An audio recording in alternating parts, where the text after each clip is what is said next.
नमस्कार.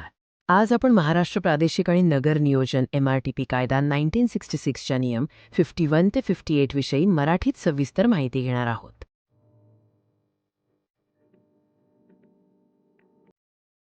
या नियमांमुळे महाराष्ट्र राज्यातील प्रादेशिक आणि शहरी विकासाचे नियंत्रण कसे केले जाते हे समजून घेऊया.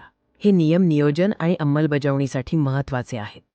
MRTP कायदा 1966 महाराष्ट्राच्या नियोजित विकासासाठी आणि शहरांच्या योग्य उभारणीसाठी आधारस्तंभ आहे. नियम 51 ते 58 या विकासाची दिशा आणि नियंत्रण ठरवतात.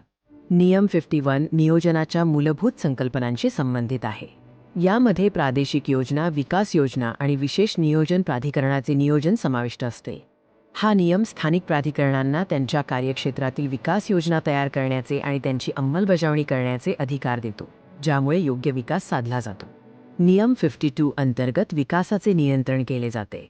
यामध्ये विकास करण्याची परवानगी, विकास कार्याचे नियमन आणि गैरनियोजित विकास थांबवण्याचे उपाय यांचा समावेश असतो. कोणतेही नवीन बांधकाम करण्यापूर्वी स्थानिक प्राधिकरणाकडून आवश्यक परवानग्या घेणे बंधनकारक आहे.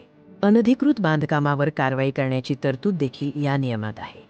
नियम 53 सार्वजनिक प्रकल्पांसाठी आवश्यक जमीन संपादित करण्याची प्रक्रिया निश्चित करतो. नियोजित विकासासाठी भूसंपादन करणे हे या नियमाचे मुख्य उद्दिष्ट आहे. या प्रक्रियेत ज्या व्यक्तींची जमीन घेतली जाते त्यांना कायद्यानुसार योग्य नुकसान भरपाई देण्याची तरतूद आहे, ज्यामुळे त्यांच्या हक्कांचे संरक्षण होते. नियम 54 नागरिकांना आणि प्रभावित पक्षांना स्थानिक प्राधिकरणाने घेतलेल्या निर्णयाविरुद्ध अपील करण्याची आणि पुनर्विलोकन करण्याची संधी देतो. या नियमामुळे लोकांना त्यांच्यावर अन्याय झाल्यास दाद मागण्याची कायदेशीर प्रक्रिया मिळते, ज्यामुळे पारदर्शकता आणि न्याय सुनिश्चित होतो. नियम 55 कायद्याचे उल्लंघन करणाऱ्यांवर कठोर कारवाई करण्याची तरतूद करतो, ज्यात आर्थिक दंड आणि शिक्षेचा समावेश असतो, जेणेकरून नियम पाळले जातील. नियमांचे उल्लंघन केल्यास होणारी कारवाई कठोर असते. दंडाच्या तरतुदींमुळे अनधिकृत बांधकामे आणि गैरनियोजित विकास थांबवण्यास मदत होते. नियम 56 ते 58 मध्ये राज्य शासनाचे अतिरिक्त अधिकार आणि कायद्याच्या अंमलबजावणीसाठी आवश्यक असलेल्या इतर पूरक तरतुदी समाविष्ट आहेत.